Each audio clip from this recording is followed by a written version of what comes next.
11월 한 달도 하나님이 도우셔서 특별히 수능을 앞두고 있는 우리 26명의 27명이군요. 우리 친구들 하나님이 도우셔서 수능에 좋은 결과 우리 아버지가 주실 줄을 믿습니다. 우리 수능생들을 가슴에 품고 용기 내서 잘 할 수 있도록 이 자리에 없지만은 전달이 되리라고 생각하면서 우리 수험생들 한번 박수 한번 해줘요.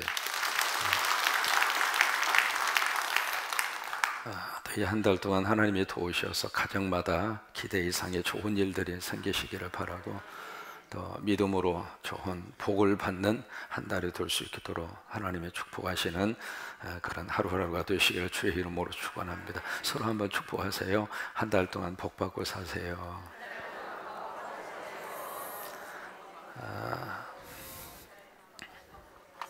지금 그 이스라엘 백성들이 바벨론이라고 하는 나라에 포로로 끌려가서 무려 얼마 동안 포로 생활을 하고 있느냐면 몇 년이었을까요? 70년이라고 하는 생활 동안 포로 생활을 합니다. 말이 포로지 이것은 인간이 아닙니다. 그냥 말만 할 수 있는 짐승일 뿐이에요. 인격도 없었고 무슨 인간적인 대우를 받는 것도 아니고, 또 하나 가장 사람에게 있어서 불행한 것은, 가장 절벽인 것은 희망이 없는 거예요. 사람이 아무리 힘들어도 희망이 있으면 버티고 살 수 있어요. 왜? 희망이 우리들을 살릴 수 있는 기대 심리를 가져다 주거든요. 그 기대감이 있으면 사람은 속에서 엔돌핀이 나와요. 그러면 다 이길 수가 있거든요. 근데 가장 힘든 것은 꿈이 없는 거예요. 희망이 없는 거예요. 여러분, 살아있는 순간까지 하나님께서 우리에게 꿈을 주셨으면 좋겠어요. 그 꿈이 이루어지느냐 이루어지지 않느냐, 그것은 하나님에게 달려요. 이 세상에 영원한 나라가 없습니다. 지금 우리가 미국이 전 세계 패권을 거머쥐고 있습니다만은, 패권국이라고 하는 것은 두 가지를 가질 수 있는 권한이 있습니다. 첫째로 돈을, 자기 나라 화폐가 전 세계의 모든 화폐의 기준이 되는, 그것이 이제 가장 중요한 패권국이 차지하는 권리 중에 하나이고, 두 번째는 패권국이 가지고 있는 그 언어가 전 세계의 언어가 되는 거예요. 그좀 미국이라는 나라가 전 세계 패권을 가지고 있잖아요. 그러면 그 나라가, 미국이라고 하는 나라가 영원할까? 아니에요. 여러분, 북한이라는 나라가 영원할까요? 그러면 우리 대한민국이라는 나라도 영원할까요?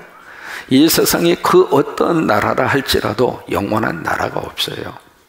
이 바벨론도 마찬가지였습니다. 그래서 이 바벨론이 이제 망하게 되는데, 어떻게 망하게 되는가? 두 가지로 망합니다. 첫째는 외부적인 힘에 의해서 이 바벨론이라고 하는 나라가 망해요. 그 외부적인 힘에 의해서 동원된 사람이 누구냐면 고레스라고 하는 사람이에요. 그래서 고레스라고 하는 한 인물을 하나님이 역사의 전면에 등장을 시켜서 이 바벨론이라고 하는 제국을 무너뜨리도록, 그 배후에 누가 계시는가? 하나님이 그렇게 하셨다, 그 말이에요. 그래서 고레스라고 하는 사람을 나의 목자, 내가 기름 부은 자다, 그렇게까지 이야기하시잖아요. 그러니까 하나님이 들어 쓰신 거예요. 고레스라고 하는 그 사람을 하나님이 들어서 이 바벨론이라고 하는 제국을 무너뜨리도록 그렇게 역사를 하신 거예요. 그 다음에 두 번째로, 이 바빌론이 왜 망하게 됐는가? 내부적인 요인이 있습니다. 내부적인 요인이 바로 무엇인가? 우상입니다. 이것이 바벨론이라고 하는 나라가 무너지게 된 두 번째 직접적인 동기 중에 하나예요. 1절에 보시면은 두 가지 아주 그 이상한 이름을 발견할 수 있는데, 1절에 보시면 그렇게 말씀을 하시죠. 벨은 엎드려졌고 느보는 구부러졌도다. 이 벨하고 느보가 무엇일까? 이 벨이라고 하는 것이 바로 누구냐면, 이 바벨론 사람들이 가장 중요한 주신, 최고의 가장 중심적인 신으로 섬긴 사람이 마르둑 또는 말뚝, 거의 그렇게 쓰거든요. 마르둑이라고 하는 신을 그들이 섬겼어요. 그런데 그 마르둑이라고 하는 바벨론 사람들이 섬기는 최고의 수호신, 그 마르둑을 다른 말로 벨이라고 그래요. 여기서 이제 나온 것이 바빌론의 마지막 왕이 누구였느냐면 벨사살 왕입니다. 메네 데겔 우바르신, 그 손으로 큰 벽에다가 손이 나타나서 막 썼잖아요. 근데 그것을 딱 본 사람이 벨사살이라고 하는 그 왕이었잖아요. 그러고 나서 이제 그 바벨론이라는 나라가 역사 속에서 사라지게 되거든요. 그러니까 마지막 그 왕이 벨사살이라고 하는 그 왕인데, 그 마지막 왕의 이름 속에 벨이라는 이름이 들어있어요. 무슨 얘기냐면 우상과 최고의 통치 권력자가 하나였다 이 말이에요. 또 하나, 여기 느보라고 하는 이 이름은요, 그 바벨론 그 마르둑이라고 하는 그 신의 아들이에요. 아들과 지혜 그리고 천문학을 대표하는 그런 신으로 이렇게 숭배를 받던 그 신이 느보라고 하는 그 신인데, 그 느보라고 하는 이 신이 어디서 이제 흔적을 찾아볼 수 있느냐면 다니엘서에 보시면 거기에 느부갓네살이라고 하는 바벨론 왕이 나옵니다. 그 느부갓네살이라는 이름 속에 느보가 들어가 있는 거예요. 이것이 바로 바벨론 사람들이 가지고 있었던 우상에 대한 그런 모습이었습니다. 그러니까 우상과 통치자가 하나였다 그 말이에요. 무슨 얘기냐면 통치자가 우상이었고 우상이 통치자였다 그 말이에요. 그래서 이 사람들이 바벨론이라고 하는 그 거대한 도시에 들어가는 입구에 큰 신상을 세워놓고, 그 신상의 높이가 기록에 의하면 5.4m입니다. 여러분 5.4m 보통 높이가 아니잖아요.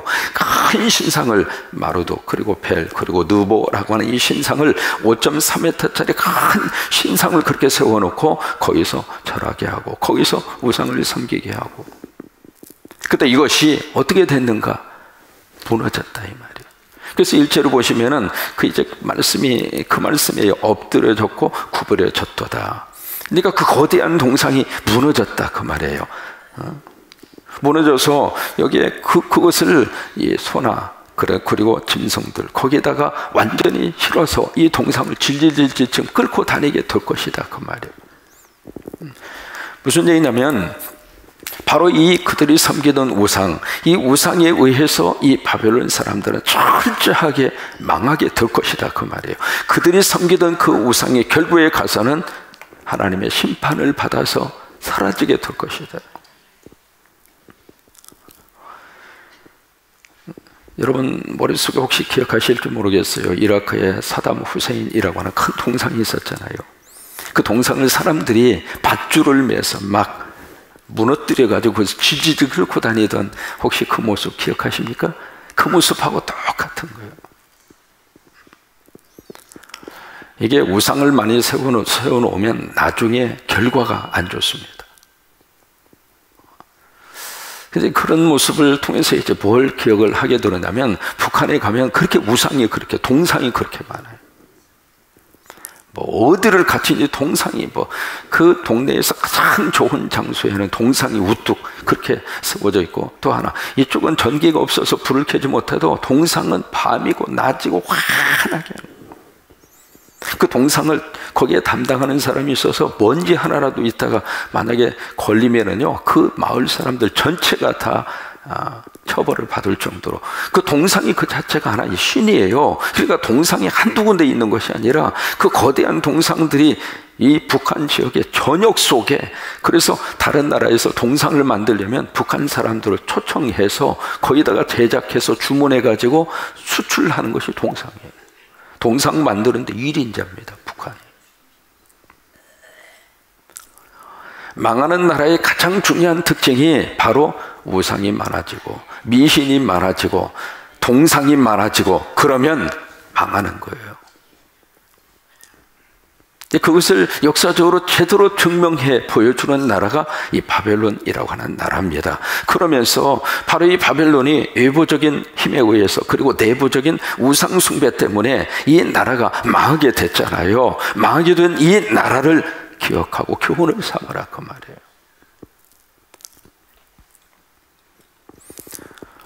한국이 70년대하고 80년대하고 이 점을 치는 사람이나 무당이나 그런 것들이 참 묘하게도 군사 정권을 잡고 있을 때에는 미신들, 무당들이 힘을 못 썼습니다. 근데 묘하게도 이게요, 문민 정부가 들어서면서 이게 80년대, 90년대 이렇게 점점 가면서 어떤 현상이 사회적으로 나타나냐면, 묘하게도 이 미신을 섬기고 토속 종교라고 하는 전통 어떤 철학적인 그런 개념으로 살짝 둔감을 해서 둔갑이 돼서 이게 무당을 섬기고 점치는 사람들이 내활개를 치고 있어요. 이거 좋은 현상이 결코 아닙니다.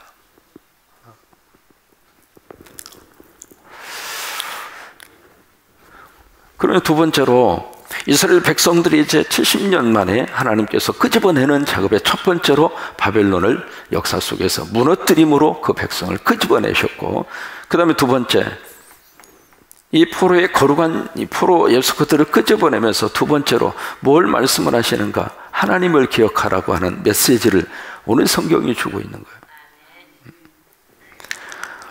그러면서 3절을 보실까요?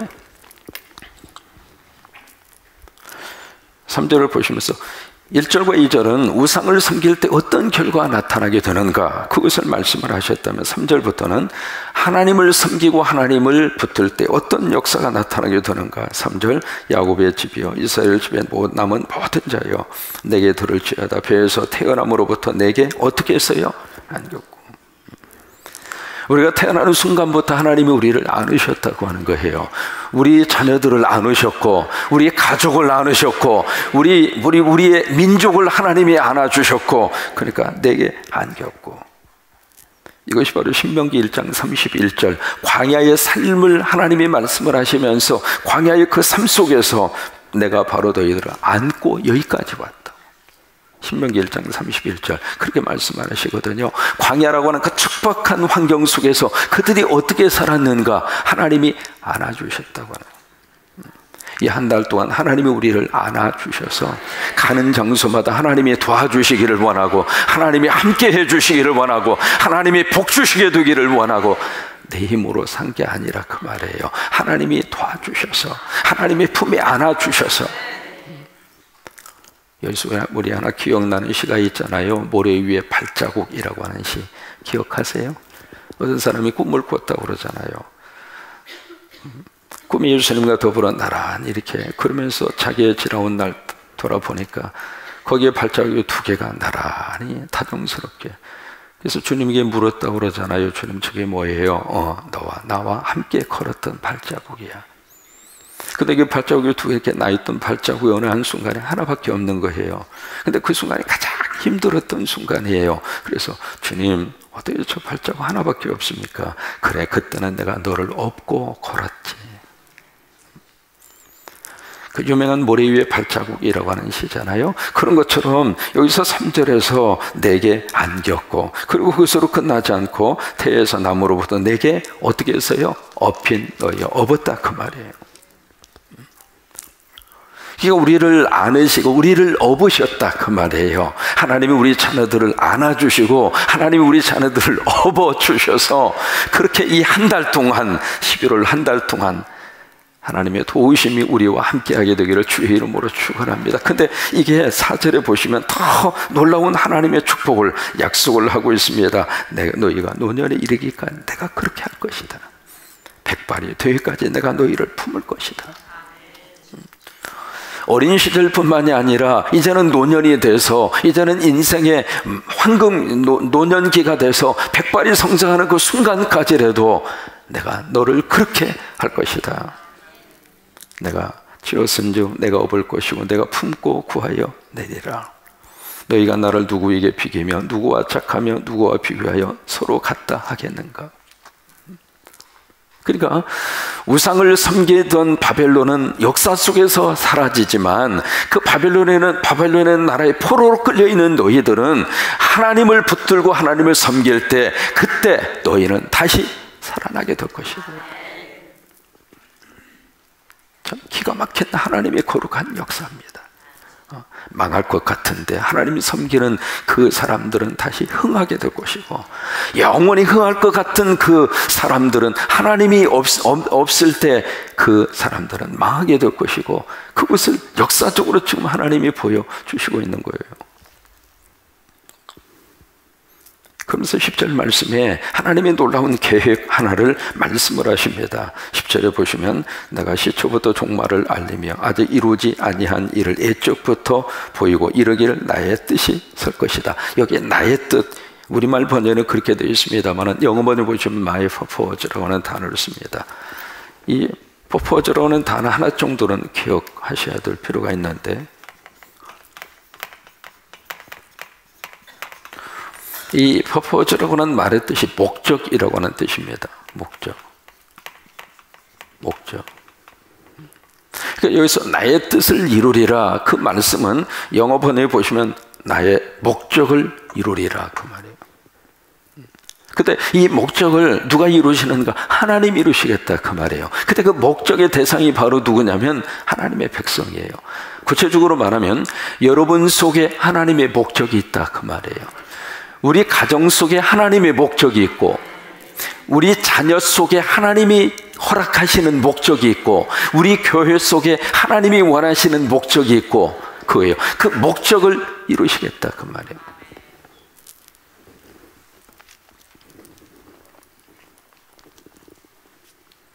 그러면서 10절에 그 부분에 보시면 내가 나의 모든 기뻐하는 것을 이루리라. 누가 이루시는가? 하나님이 이루신다, 이 말이에요. 참 그래요. 우리 힘으로, 우리 능력으로 이루어 가려고 생각하다 보면 참 힘들어요.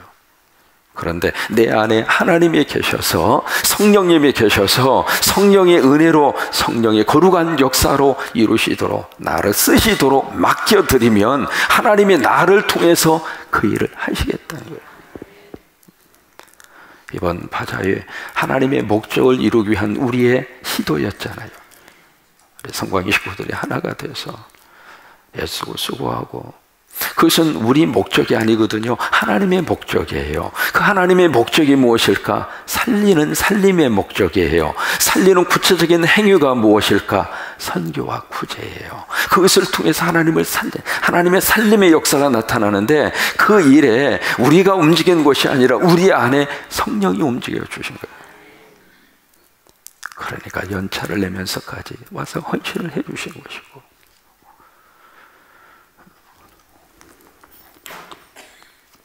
11절을 보시면 내가 동쪽에서부터 사나운 날짐승을 부르며 먼 나라에서 나의 뜻을 이룰 사람을 부를 것이다. 여기 동쪽에서 사나운 날짐승, 옛날 번역은 독수리라 그렇게 번역을 했어요. 이 동쪽이 어디냐면 바사라고 하는 나라가 동쪽이에요. 바사라고 하는 그 나라에서 독수리 같은 사나운 날짐승 같은 저기를 부르고 먼 나라에서 나의 뜻을 이룰 사람을 부를 것이다. 그 사람이 누구냐면 고레스예요. 이 고레스라고 하는 한 인물을 하나님이 부르셔서 이 일을 할 수 있도록 할 것이다, 그 말이에요. 저는 그래서 이 고레스라고 하는 이 인물이 우리 자녀들 속에서 많이 나왔으면 좋겠어요. 하나님의 목적을 이루어 드릴 만한 하나님이 쓰시는 고레스.